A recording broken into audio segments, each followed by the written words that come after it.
Welcome, everybody. Thank you for attending our discussion on Noir around the world. I tried to call it Foreign Noir, but you don't need to call it that. Uh, but what I wanted to do was first on the housekeeping part. I have put the spotlight just for Jay, Imogen, and myself. So the rest of you are not on the spotlight and you're also muted. I just wanted to make sure that there are no other noise around. Um, and what we'll do is chat. You should be able to chat and you should be able to get questions on the chat, but we'll also unmute it in the last 10 or 15 minutes. So we can ask questions at that time also. So with that, what I wanted to do was just start off the thing, but before that, give you one other housekeeping note. We will be recording this and we will be uploading this at some point. So even if you need to drop off, which I hope you don't, I hope you stay all to the end. It's okay. We just want to see people around and we want to see participation. Mm, just kill the chat button, do all of the nice stuff there. With that, let us start. Firstly, thank you, Imogen. Thank you for joining us this morning. Morning for us. Imogen is in New York. I'm in California. Jay is in Delhi. We are all over the world.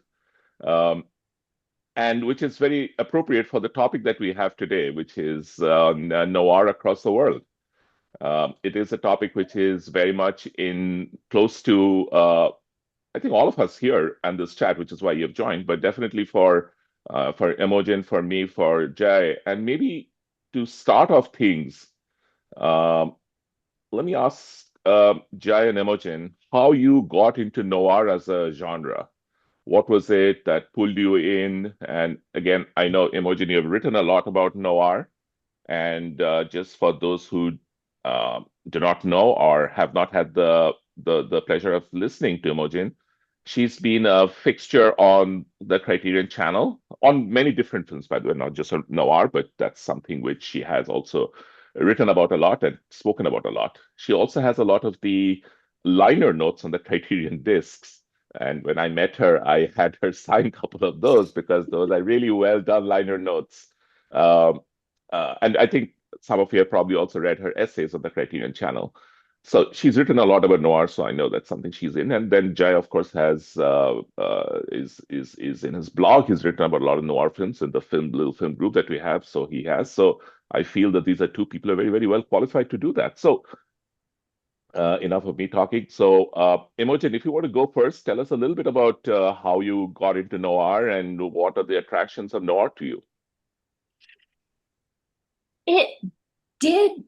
First of all, thank you for having me. And I am looking forward to having this conversation about something that, yes, I've been thinking about for many years. And where my head is right now is very much in noir outside of the United States and noir as a global movement. But I definitely started with the classic Hollywood noirs of the 1940s. It was just when I was much younger and starting to get really seriously interested in film. Um, honestly, I think some of the first ones that I saw, my parents probably introduced me to.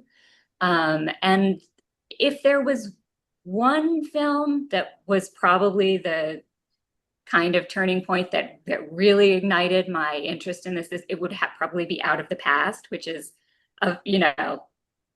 sort of the definitive noir film. So it's not an obscure one at all, but it is kind of interesting in that it is a single film that moves through a lot of different settings.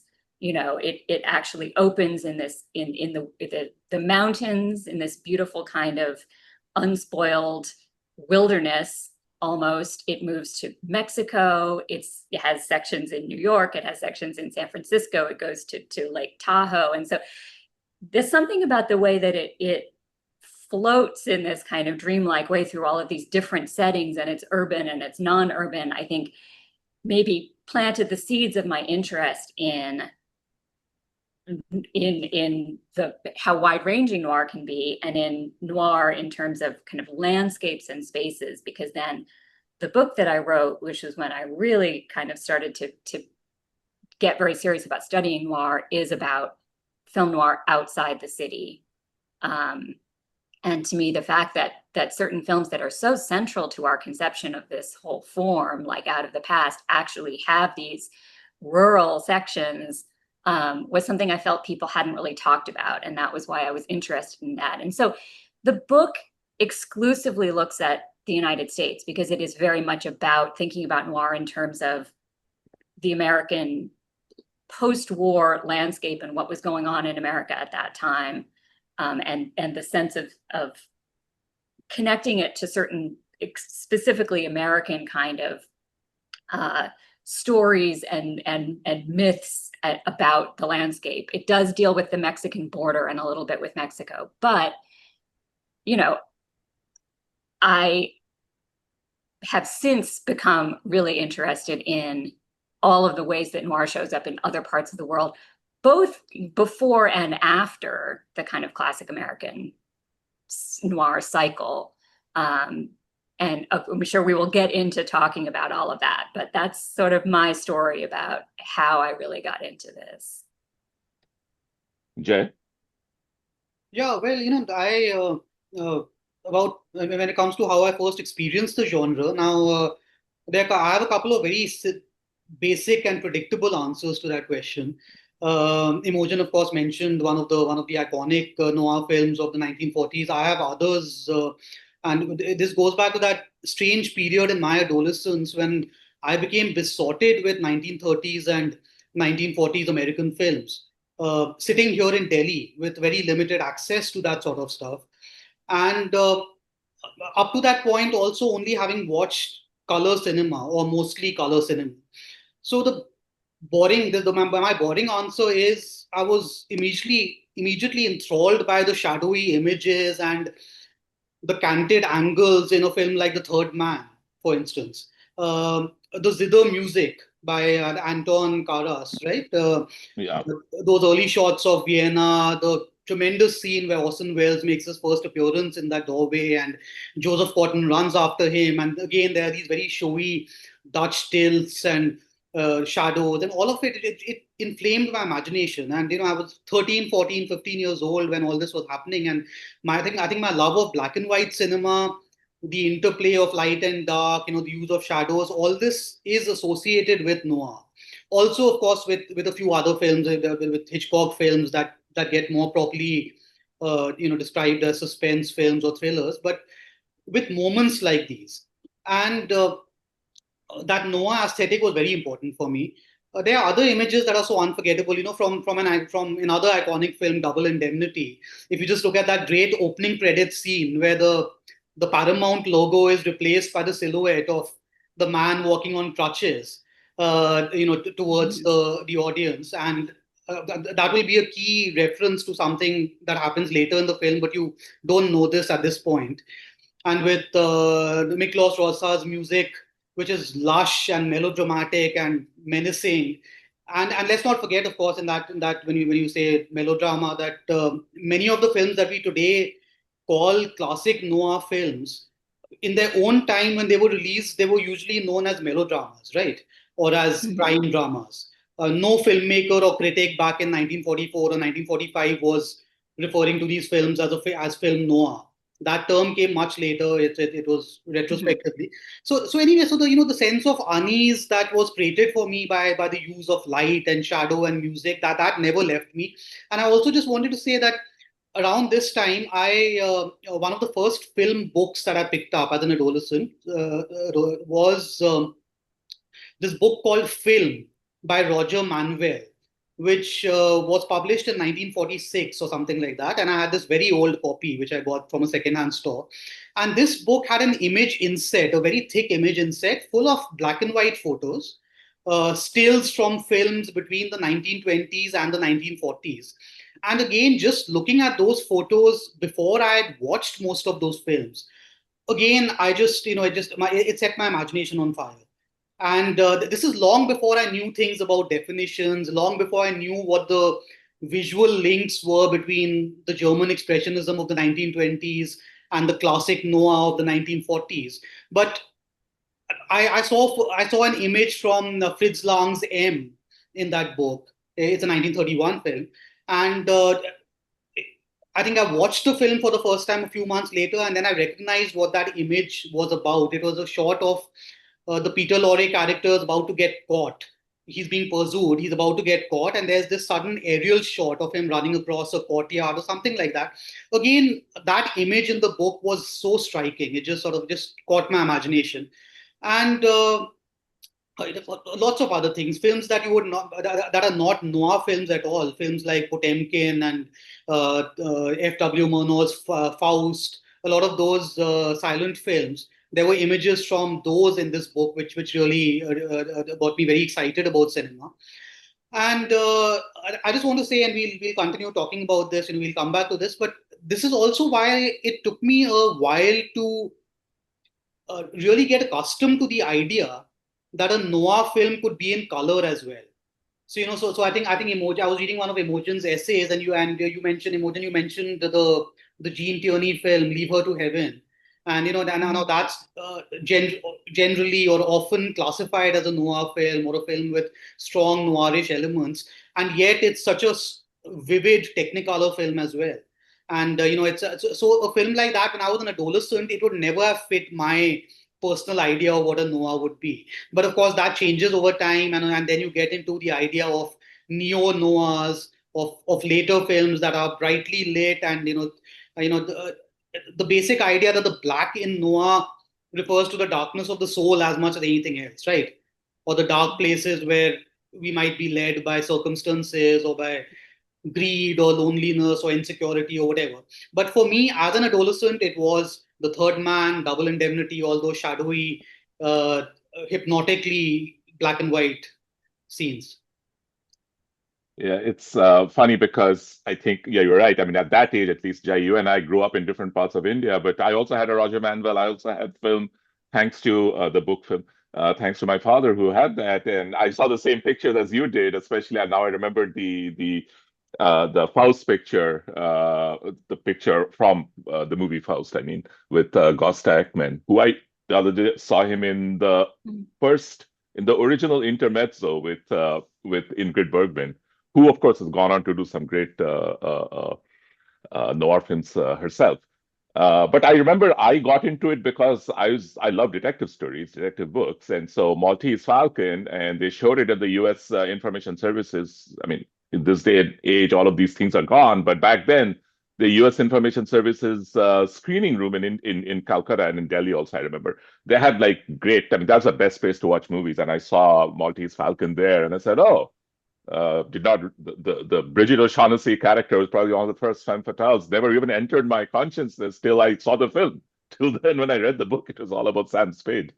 Um, Now, something that both of you mentioned, the elements of noir and the aesthetics of noir. And if I have to go down to that, I mean, how would you break it down? Because what I want to do with it is not, I mean, is noir a genre or is noir an idea? Like we talked a little bit about this yesterday, Jai. Like when you talk about a Western, there's usually a horse involved. You talk about a war film, there is some kind of a soldier involved. You talk about a musical, there's some dance and song involved. But in noir, it can be a lot of different things. And Imogen, like when you showed us, well, back in Berkeley when we met, and you introduced The Hitchhiker, I was like, is that really a noir film? But it is. I wanted to talk a little bit about that. Well, this is a subject of a lot of controversy. And of course, one of the things that also makes noir so interesting is that there is no real consensus because, as Jai mentioned, this is something that was retrospectively defined by critics, really. It was not, it first by French critics in 1946, when they started seeing these American films that they had missed during the war, and they recognized this as clearly a sort of new movement in film, but which they were connecting with existing French films. But it didn't really become very commonly used in the United States until really the 1970s. So I feel very strongly that film noir is not a genre for exactly the reason that Tipu, you just said. It's very easy to define most genres by the setting or by the type of story. And one of my favorite books really discussing noir is James Narramore's More Than Night, film noir in its contexts. And I agree with his idea that noir is a transgeneric style, in that there are heist movies that are noir, there are gangster movies that are noir. Like, those are genres, because a gangster movie, it's a movie about gangsters. That's easy to define. Noir is very complicated to define. So I see it as I usually break it down into 4 elements. One is, of course, the visual style, which is the kind of thing that draws most people to classic noir immediately. There's also sort of narrative style, which is things like, flashbacks, voiceover narration, especially subjective voiceover narration by a character, kind of these kind of convoluted plots that are kind of intentionally difficult to follow. There obviously are plot elements. I mean, we are basically talking about crime movies. I mean, there are certain films that to me have a lot of noir elements, even though they are not really crime movies, but primarily we're talking about crime movies, and certainly movies that deal with the dark side of human behavior. And then the fourth, and to me probably the most central thing, is really a set of themes and a kind of mood and a feeling, which is, anxiety, dread, paranoia, fatalism, alienation, corrupt, moral ambiguity. I think, to me, a sense of moral ambiguity, a sense of kind of the loss of clear signposts, is really central to that noir ethos. It's about this feeling of kind of the clear markers dissolving. And there's also, I think, an interest in psychology. What makes noir different from a more sort of classic crime movie is this interest in the interiority of the characters, in why they are doing what they're doing, and in then thus creating this sense of moral ambiguity or ambivalence that is provoked. So you have those 4 things, and you have movies like Double Indemnity that has all of those things. I mean, it has every element by which you recognize film noir. It has the visual style, the narrative style, the plot elements, the themes. And that's the kind of center by which we define this characteristic. And then as you move outward from the center, there are a lot of films that are kind of like, you have like Leave Her to Heaven, which has very much of a noir plot and characters and themes, but not the visual style. And then you have certain films that have very much the visual style, but not as much of the themes, like some of the, Anthony Mann crime movies, T-Man or something. It's basically a police procedural cops and robbers movie, but it absolutely looks so noir that, we tend to kind of group it in. And so, you get around the edges, and there are a lot of movies that are kind of borderline. And I see it as being, and people debate this, is this really a film noir? But to me, it is an essentially kind of nebulous and slippery characterization, because of the fact that it's something that we are applying. It's a sort of, category that we are imposing on films that were not made originally with the intention of fitting into this category. So that's my thinking. And of course, I do think it tends to be those really central, easy to define noir films that draw you in. But then the fun is kind of like discovering the stuff that's around the edges. And the stuff that's around the edges, I mean, the idea of the sort of nebulousness or the ambiguity of it is in itself a kind of noir, quality. So that's my answer. And yes, there are people who think about it differently. Yeah, no, I mean, even in our little film group, we were debating that. I mean, what is a noir and what isn't? And sometimes I get into the same thing also. But then again, like you said, if you break it down to the elements, then yes, it's much easier to understand that and not as a genre by itself. Jay, I was just wondering if I can ask you a little bit about. I want to stay on English language films for now, and I'll want to get into the other ones in a little bit. But looking at British noir, since you mentioned Third Mhm. Man, and definitely Third Man is a movie that I had seen. I read the book before that. Actually, both Maltese Falcon and Third Man, I read the book before watching the movie, and the transfer, the book to movie transfer is one topic, a rich topic too, but just the elements that you just described and that whole war, post-war, that a moral vacuum, which it was people are existing in Third Man especially. But I think a lot of the British noirs, and we talked a little bit in our group about the great James Mason film, um, uh, Odd Man Out. Uh, I was wondering if you could talk a little bit about some of the British noir films that you have. I'm putting on the spot for British noir because I know we Uh, discussed some of it. Well, well, I don't know, that I haven't really rewatched a lot of them recently, but one that did come to mind while I was thinking about this, and also looking up something on Noah online, was a film that we, when we did when we did the Powell Pressburger sessions a few years ago. If you look at something like the small back room, Small, yeah. which is a black and white film that they made right at the end of those incredibly vivid color films. And I don't know, Imogen or have also written a piece where she's talked about the noirish aspects of something like the Red Shoes. But the small backroom came after that and was again visually from an aesthetic point of view more of a classical noir sort of thing. And if you just look at the showiest scene in that film, which I know there are other people in our group who enjoyed a lot. The one where he has that hallucination centered mm, around his, because that giant bottle, that giant misshapen whiskey bottle or whatever it is.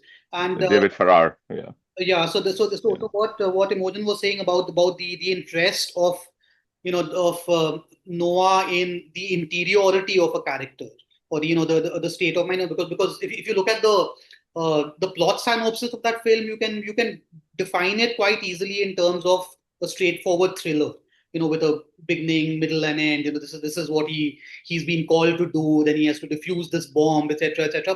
But what's equally important is the ticking time bomb inside him, right? And I think that film just came to mind instantly. Otherwise, of course, Odd Man Out. I actually watched the other major Carol Reed film of that era, The Fallen Idol, on the big screen just a few months ago, and it was again quite, now again what Imogen said about Noah being, a state of mind or something that can sort of that is fluid and nebulous. Now, if you look at something like The Fallen Idol, you have you, there's so many things going on in that film. It is a drama, it is a romance as well. It's, all that is there, but it is a child's view perspective of the world. But you have noirish elements stitched into all of that. Uh, these are a couple of the films that came to mind. I'm sure there are others that yeah, that yeah. if I could, I just wanted to say, I mean, I love British noir.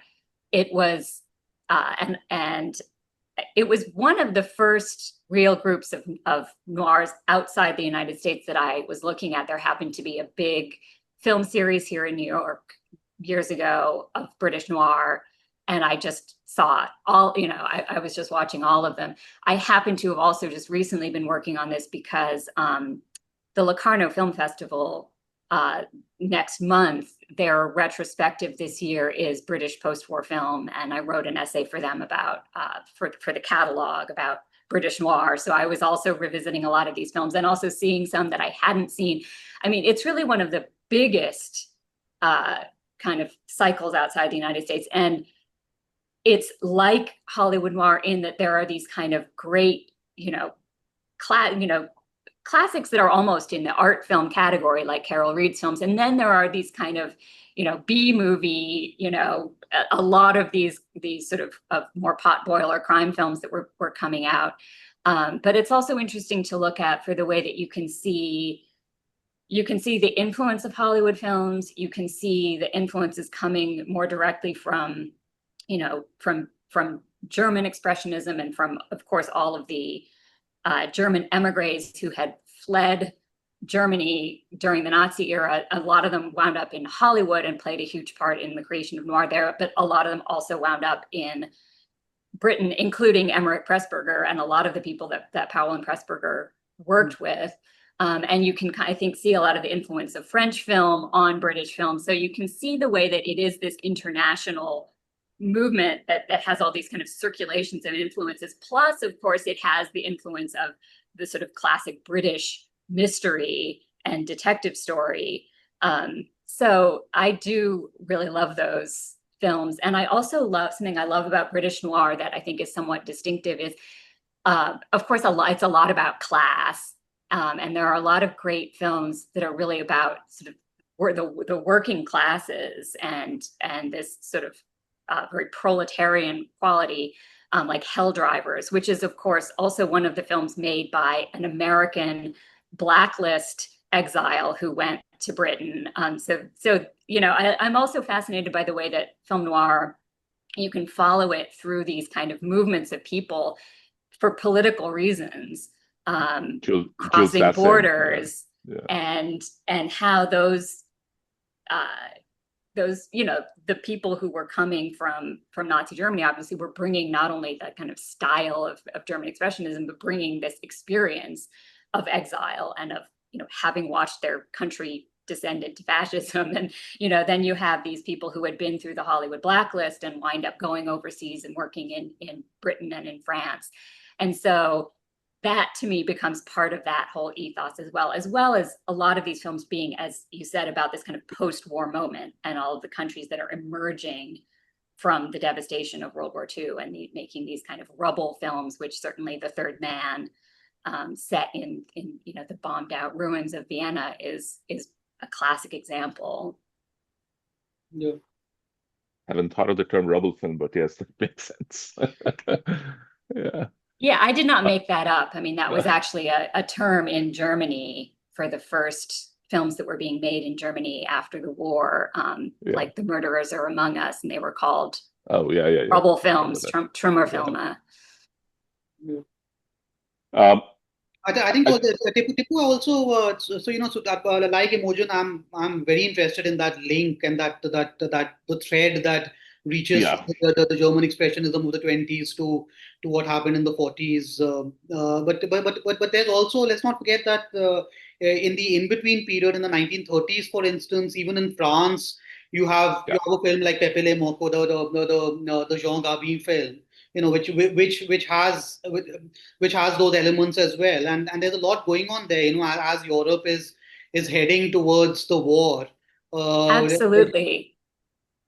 Yeah. I mean, I think that the French influence on noir has been really overlooked because there is this tendency to focus on German expressionism, which is certainly a major influence. But those French poetic realist films of the 1930s, and you mentioned Pepe Le Moko, Port of Shadows, Le Quai de Brume, Le Jour se lève, these Marcel Carné and Jacques Prévert films, are, have not only this kind of visual style that is really shadowy and full of this great chiaroscuro effects, but this profound kind of pessimism and fatalism that was connected by a lot of people at the time to this kind of sense of the impending the war that was coming, and there's this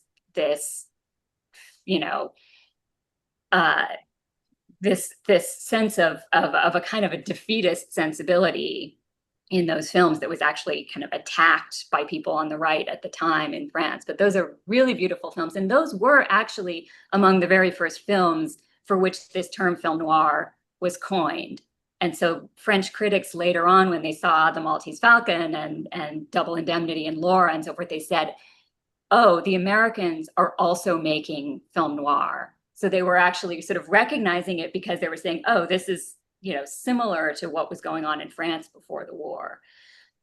So I also really, really love those French films of the 30s, and a number of which are remade in Hollywood. So I think we know that people were watching those films, and that they were influenced by that style, which is also a style that's very much about this, poetic realism. It's both, there's an element of wanting to portray like the realism of poverty and the realism of the underworld, but with this stylized, this kind of intense stylization about it.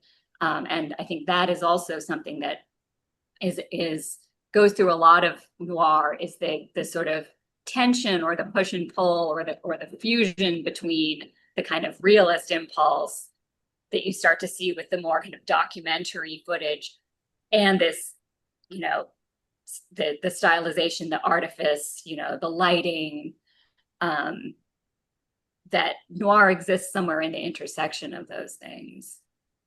Yeah. And then, of course, noir comes back in France after the war, with, the films of Clouseau and then Jean-Pierre Melville and, another great cycle of noir films. Yeah, and goes into the policiers Yes. as the decades progress. Any other European noir that kind of comes to mind for you before we move on to Asia, and particularly about Italy, because that also had its, you could say, the neorealist movement has so many elements of noir. Two things I would mention. I mean, yes, I think, and Italian neorealism, of course, influenced cinemas around the world to want to there was this kind of hunger after the war, I think, for more realism in films. And there are Italian examples. I mean, Ossessione by Visconti, which is the, I think, second adaptation of The Postman Always Rings Twice. The first one was French, is a kind of neorealist noir. Some of the films of Pietro Germi, The Facts of Murder and Four Ways Out, he was really interested in this, form of the policier, or the giallo as it's called in Italy. I think of Bitter Rice as, a kind of hybrid of neorealism and melodrama and noir. So it's often a kind of hybrid form in Italy. But the other thing I wanted to mention, just because you mentioned Gösta Ekman, is that his son, Hasse Ekman, who is a director and actor in Sweden, made some really great noir films.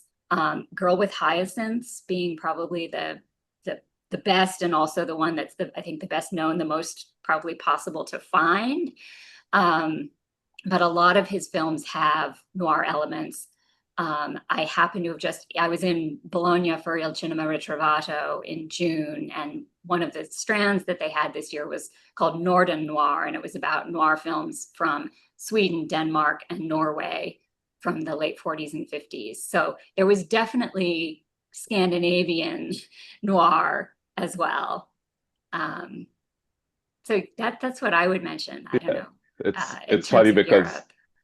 It's funny because we always Scandi noir has probably become it's now become a thing. huge thing, but I think it's always been there. Yeah, which kind of brings us to the topic of discoveries and rediscoveries. So one of the things that I discovered so much, thanks again to Berkeley and the PFA, was the Japanese noir films, and I just wanted to move on.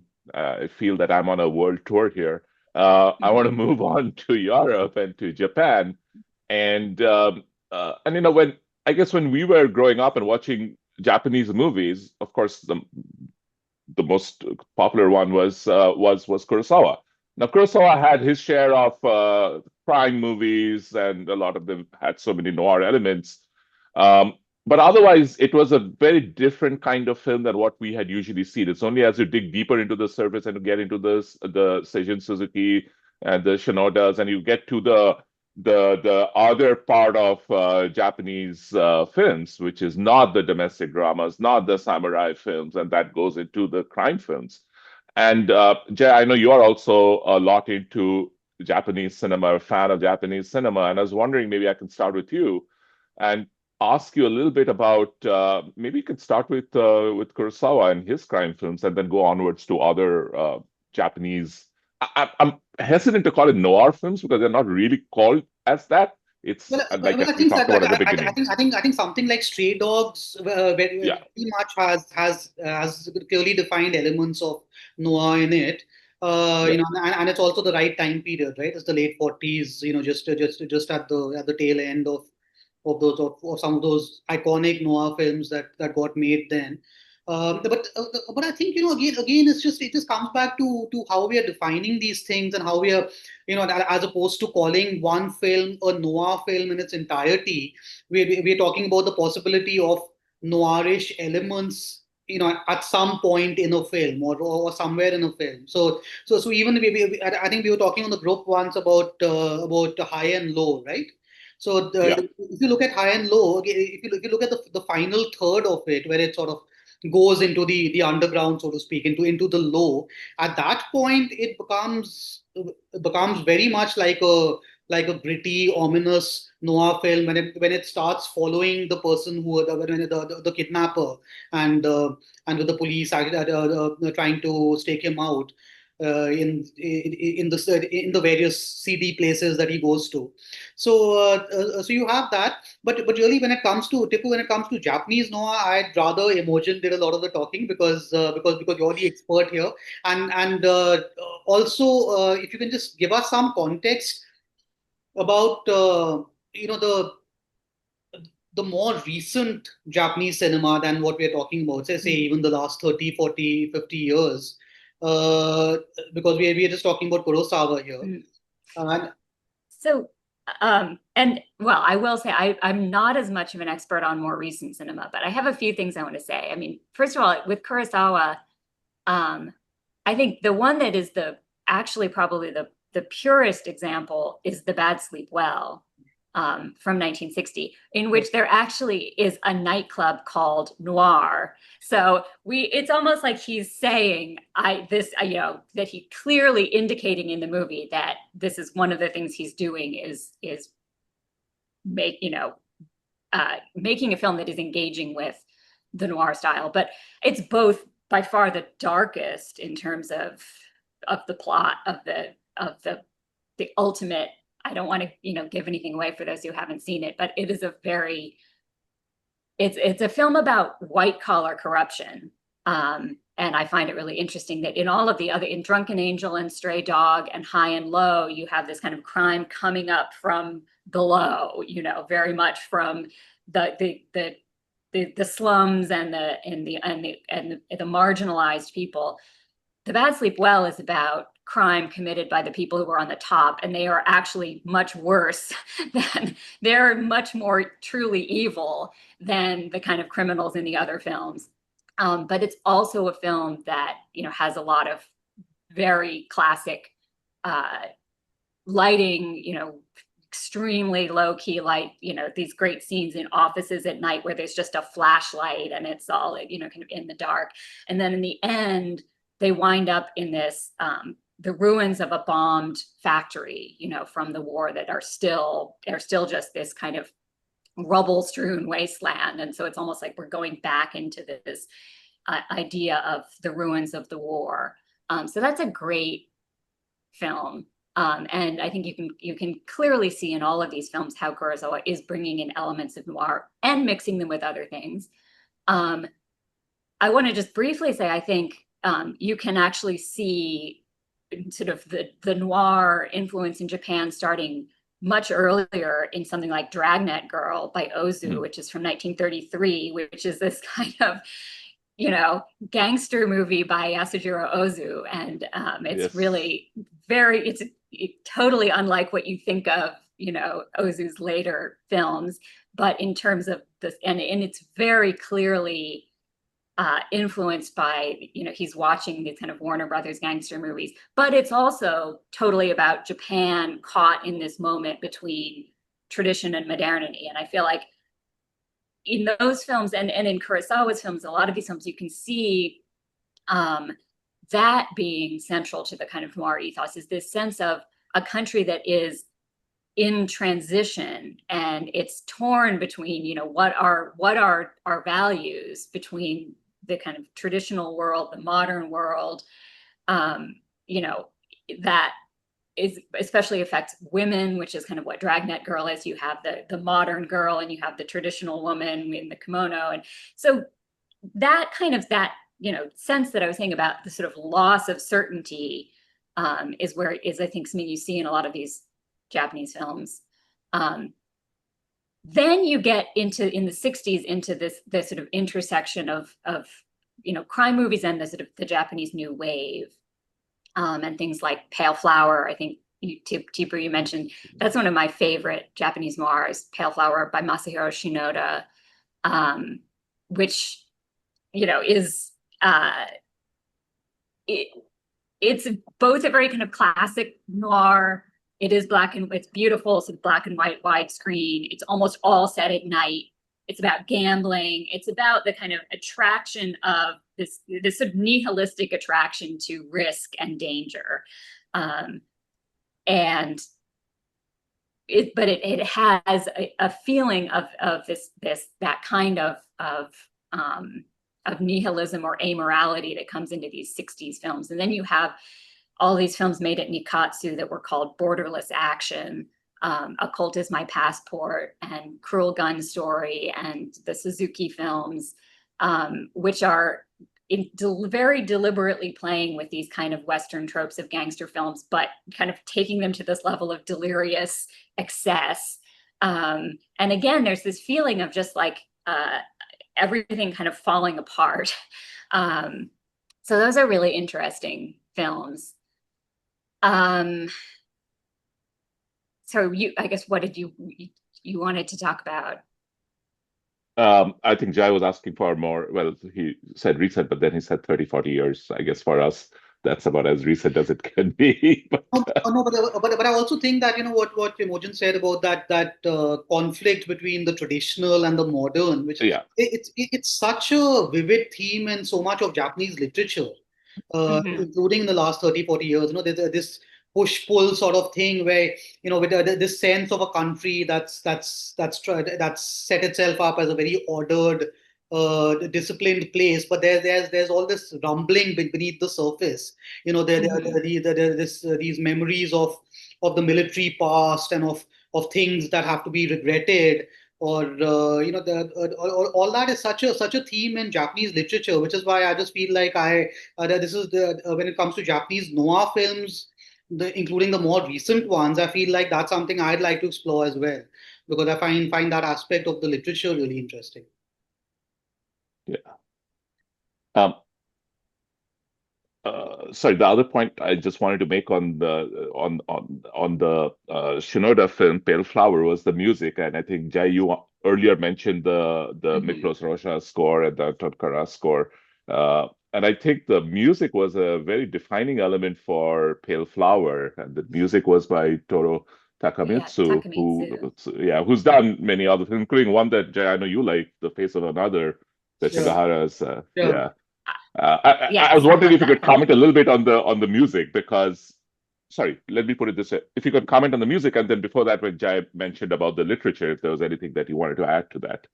Well, actually, when you said literature, the first thing that came to my mind was The Face of Another, which is based on a novel. Great book, yeah. And by Kobo Abe. Called The Face of Another. And it's sort of it's a film, this is 1966, it's sort of hybrid science fiction, noir, you know, and it's, but it's very much of a modernist film. And the music in that and in Pale Flower is this kind of dissonant modernist style, very different from a kind of classic, you know, orchestral movie music, and it is all of those films from that period.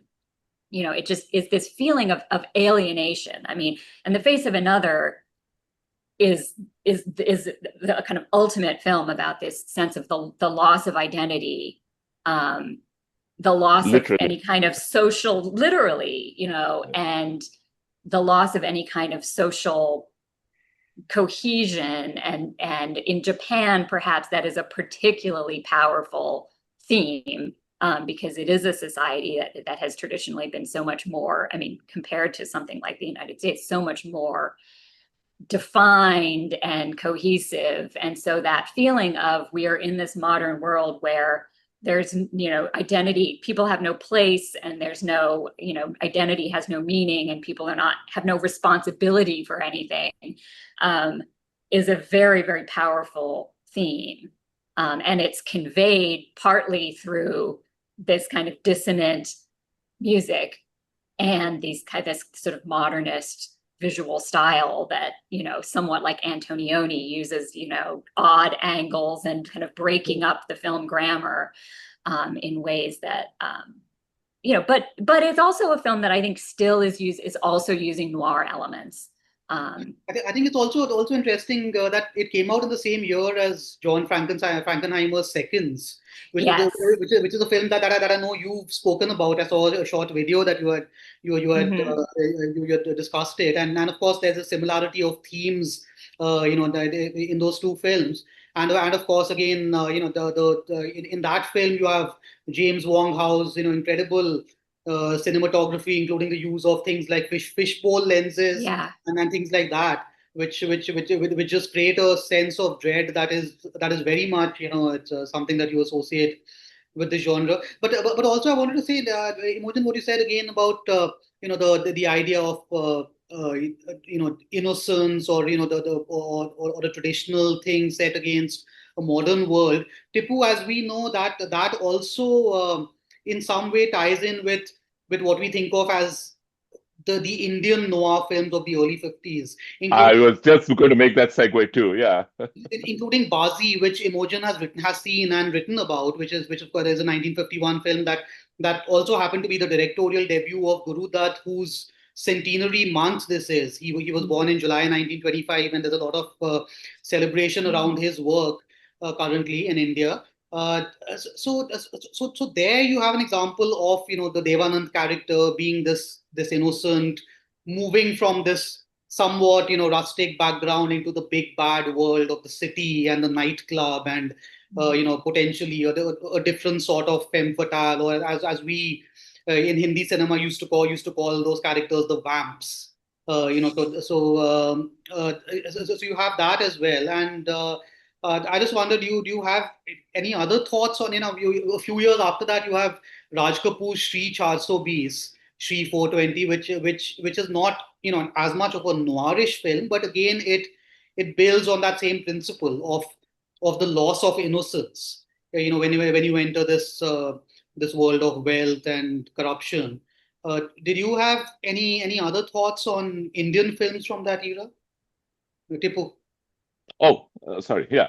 So what I always thought about is, and something that Imogen said before that on with context of Japanese film, is that uh, the social upheaval that was going on, and you could make that case, I think, also for some of the Indian films of that part. One is post-independence. India became independent in 1947. So post-independence, you had this different elements of foreign criminals who were there to destabilize the country. So the spy films became pretty big, and as did the example Jay just gave of Shri 420, Mr. 420, about the corruption and how this innocent people are getting caught in this web of lies and deceptions. And then there is always a seductive woman who is getting uh, into our hero's head and kind of making him do bad stuff because of that. One of the things I wanted to also point out was that part of it, the vamp part, as Jai said, and I guess the closest it translates to in a American noir grammar is the femme fatale, and of course in Hindi films, Bollywood films, there's always a song and a dance involving them. But I find that part of it very fascinating. And the other day, this one last point on this one, I was watching Fennec City Story at the Noir Fest in Berkeley, it starts with a song and a song sequence at the nightclub, which is exactly what I was reminded of. So, yeah, I mean, I really was fascinated when I discovered Bazi, and I, you know, the noir presence or influence in India is something I don't know a lot about and would really like to know more about. So, thank you for those recommendations, which I will seek out. But as you mentioned, I wrote about it in the context of writing about song and dance in noir. And that brings me to the last thing. I know we're kind of running short of time, and but I wanted to make sure that we mentioned Mexican and Argentine noir, because to the both of the things that you were just mentioning, in Mexico, you have this whole kind of hybrid genre called cabaretera, which were these films always set in nightclubs, dealing with women who are nightclub performers, often, you know, also sex workers in some sense. But the way that the stylization of noir lends itself so easily to bringing in elements of song and dance and this kind and performance. But Mexican noir is also one of the cycles in which you find a lot of great femme fatales. You know, Maria Felix, where there happened to just have been a series devoted to her here in New York at the Museum of Modern Art. But you have all these films about men who are just, you know, destroyed by their obsession with these women. Something, for instance, that is almost non-existent in Japanese noir. So, you know, you can see the way these different elements turn up more or less in different parts of the world. But in Mexico also, you know, you think of the golden age of Mexican cinema, and it starts with these films that are all about, you know, the sort of villages, indigenous life, you know, the revolution, this very kind of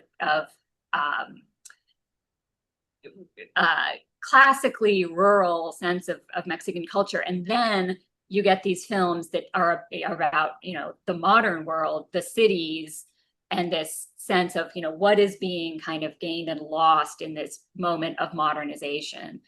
So I do think that's kind of something that ties all of these together, that it is about modernity and change and people grappling with these moments of everything changing around them. But it shows up, you know, in very different ways. And of course, there also are the great Argentinian films, you know, which, you know, and there it's like in there and in Mexico, the war, it's not really about the war in the way that the war is such a big element in many other cultures, but instead it's like it's about the Perón regime and all of these kind of conflicts in the country about that. So I'm just fascinated by the way noir elements are used differently in different parts of the world, but always to kind of like investigate what are their anxieties or what are their what are the kind of fears that people have. That's kind of what I see it doing cinematically. Yeah. And I think which kind of brings us just as, culturally. yeah, no, absolutely. And that kind of brings us as we get to the end of our discussion, and I wish we had a little bit more time, but if we can go a few minutes over the limit, over our limit, is the changes and kind of how it is still there today. I mean, there's one part of it is just it still plays out as in festivals, in revival houses. Like I was looking at this from our Stanford theater, local Stanford theater, on film noir as a festival on film noir. And that is happening everywhere, like you just mentioned at some of the festivals that you have been to, which is there. I mean, and even the one in Berkeley. But the neo-noirs and noirs in today's world, and there's a nice little part of that which is playing out in India also. And some of it is thanks to streaming, some of it is just directors are getting a little bit more adventurous. I was wondering if you both could talk as the last topic on this on neo noirs and maybe a little bit on color films as color came. You referred to it very briefly, but as color came, and obviously neo noir films are almost all of them are in color anyway. So I thought we could just combine the two things. I saw that as a question here. It's interesting, Tipu. This might be just a slight detour, but it's linked to what you're saying. As you know, I rewatched Michael Mann's Heat just a few days back, and when I was doing that, I was also looking it up, and I was quite amused to find that online, or I checked online, found that it's sometimes classified as part of a subgenre called neon noir. As opposed to neo noir. It's called neon neo noir, and the idea is that classic themes and tropes are revisited in a contemporary setting with a very up to date, snazzy visual style and a rock soundtrack or a hip hop soundtrack, that sort of thing. So that's interesting. So obviously, when we talk about neo noir, there are further subdivisions within that as well. The only other thing I can think of to say is that, as you know, and as Imogen might know as well, when it comes to Hindi cinema in the last 15, 20 years, there's been a notable increase in, a certain darkness of content, and execution in a lot of Hindi cinema and in the web series as well. In fact, now we have this phenomenon of, a lot of people complaining that there's too much darkness and grime and cynicism, and every second show seems to be about the underworld or about something sleazy going on. But I think the flip side of that is also that, there was a time in the 70s and 80s when we were growing up and watching films, as you know, Tipu, Hindi cinema at that time just had for whatever good things that were also happening. You had films that were, that was shot in a very bland and uniform sort of way. The color films at that time, so typically an entire set would be well lit all the way across. So the emphasis could be on the star actor or the actress's face. It wasn't. Rarely were cinematographers really experimenting with shadow or light or anything like that. We all know about those Eastman color films of the 70s and up to the 80s, where everything just looked bright all the time.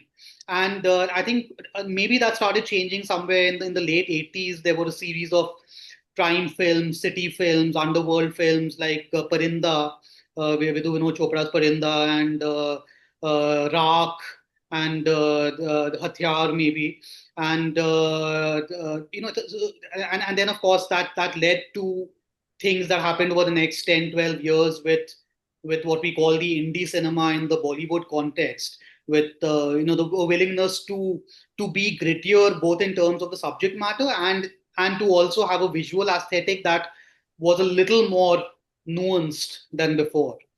So that's something that I think has played a part in the neo noir in the Hindi film context. Yeah, yeah. Imogen. Yeah, I also just wanted to mention in terms of, I think one of the films that is, in terms of neon noir, I also just wanted to mention Thief by Michael Mann, because I think in terms of looking for a color film that actually really has its own kind of noir aesthetic, that's one that that really does. And of course, part of the thing about color film that kind of reflects on what you were just saying is, in the early days of Technicolor, it needed a tremendous amount of light. And so it was, filmmakers really could not use shadows or low lit scenes. I mean, that just wasn't technically possible. And so that's part of why all of these films are in black and white. And the sort of color noirs from the classic era do have this completely different aesthetic that's very brightly lit, very kind of saturated colors. Whereas, of course, later on, it became possible for people to do a lot more things with color.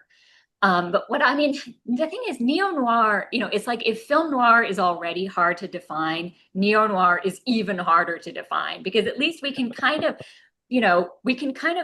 definitely talk about a certain cycle of films that appear in this period, like in Hollywood between 1940 and 1960, roughly, and they do all have this fairly unified visual style. And then later on, it's kind of like, how do we define this? And I do feel like it's a term that can get thrown around at almost any, crime movie made at any time.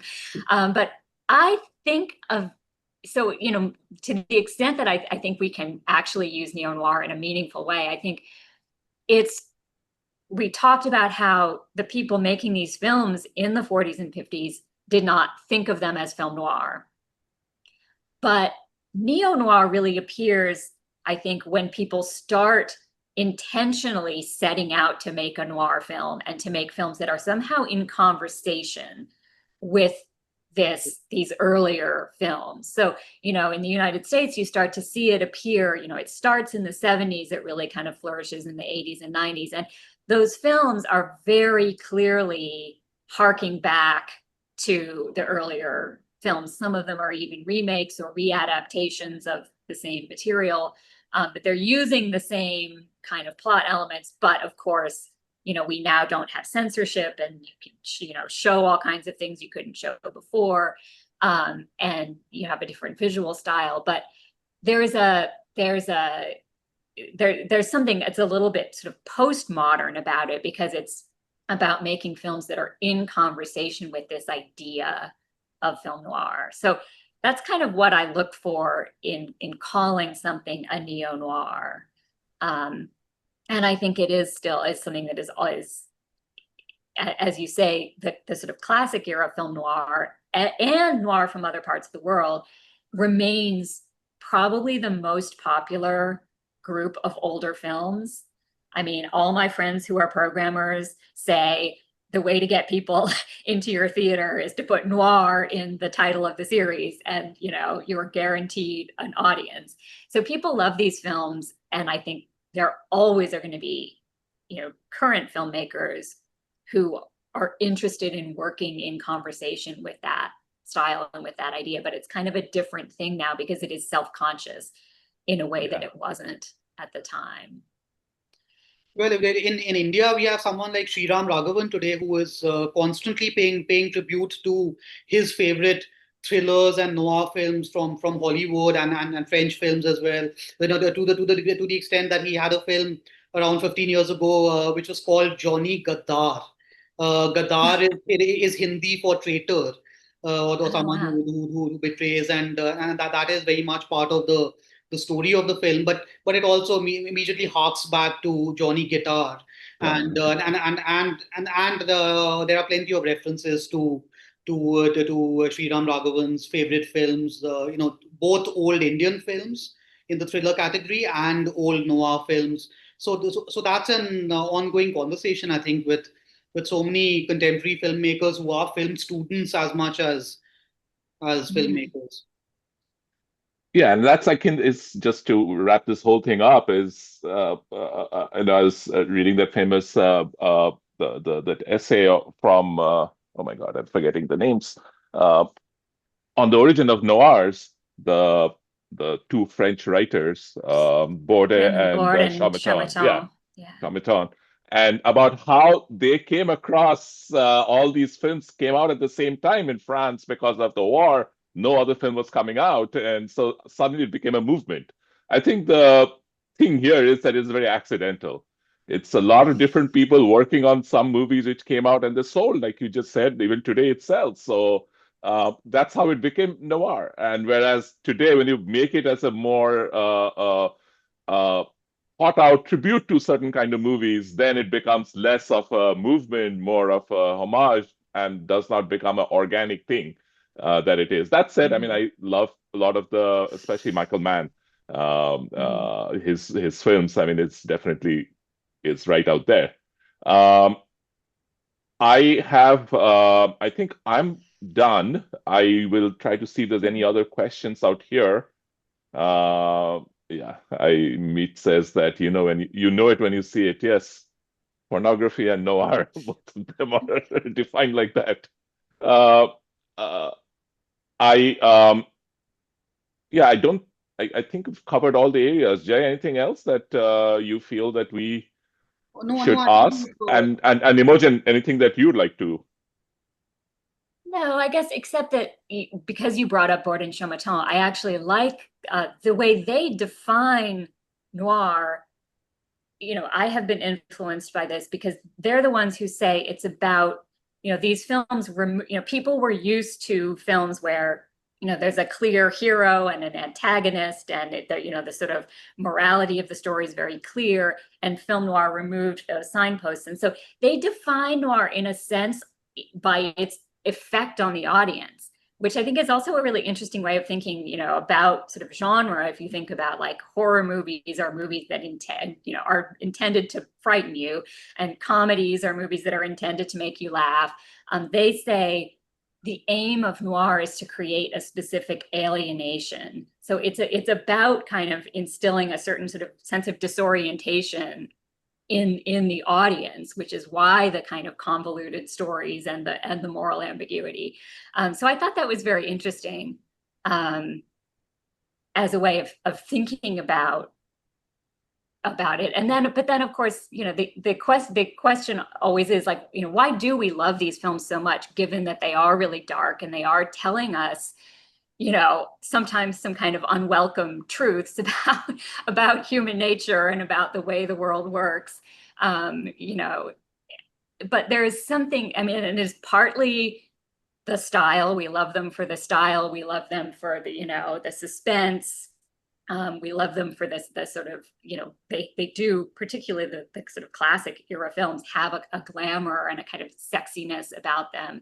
But I do think there's also something about the appeal of feeling that these are films that are telling it like it is, that are not trying to give you a overly bright view of the world. And I think that is part of what remains their appeal compared with other older movies. That they still, what they're saying still feels very true. And I perhaps saw that even more so. Absolutely, especially now. I see that Tathagat mentioned jazz, and I was just looking around of my jazz CDs, which I bought from MoMA on jazz on film scores, and almost every film which is using a jazz score is a noir or a noirish movie. Streetcar Named Desire, Wild One, Crime on the Streets, I Want to Live, Odds Against Tomorrow, Anatomy of a Murder, and of course the Elevator to the Gallows, and which we kind of talked about in our group also. It's so funny that jazz has become that other great American export. Jazz has become like noir. The two exports have really found a home. So with that, I'll take this to a conclusion. Imogen, thank you so much for your time. I'm sure you will be coming to both the Noir City, which is this big film festival that we have in the Bay Area in San Francisco, which Eddie Muller, who we mentioned earlier, directs. And I've been there a few times, just so many movies. And, that's a place where you really have the word noir and it gets sold out immediately. Jay, and we have done a few of these together. So thank you for being such a great member of this little group where we can know your wealth of information and insights is so wonderful to see. And to our audience members, and we have about between 18 to 20 people at, including the three of us, so 17 people, 16 to 17 people who have been here. And thank you for the questions. Thank you for just being there. I will be, this is being recorded and will get uploaded at some point during the week. And hopefully we'll get to see something else after this. Imogen, have a great rest of the day. Jay, great rest of the evening for you. So thanks. This was fun. Yeah. All right. Thank you so much.